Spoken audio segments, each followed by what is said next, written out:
Hospitals have been accused of putting a tax on sickness as new figures reveal trusts across England made a record £174 million in the last year from charging for car parking.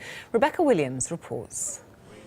Hospital parking fees have always been a bone of contention, but never have they raked in quite so much. £174 million up and down the country in the last year. And the Royal Surrey County Hospital here in Guildford is the most expensive trust for a 1-hour stay. That would set you back £4. The charges they're making for those of us who have to come regularly are very expensive. Seeing as I've been up, well, she's been in here 3 weeks, so I'm coming up every day. Even if you only come for 2 hours, that's £4 a time, but usually you go over that. Figures from the Press Association show that the Heart of England NHS Foundation Trust in the West Midlands made the most from parking charges this year, taking in £4,865,000. 40 trusts provided data on parking fines, showing they made £947,000 in the last year.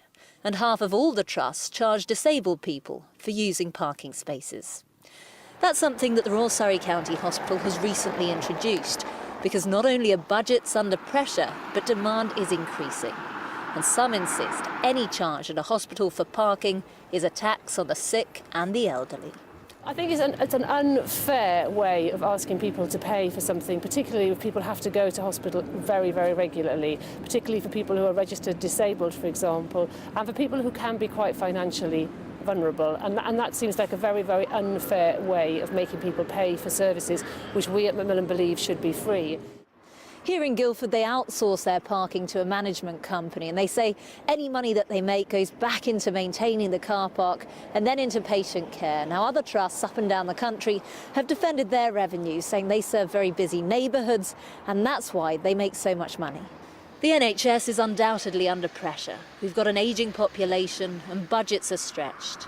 But many believe profiting from parking is simply penalising the most vulnerable. Rebecca Williams, Sky News.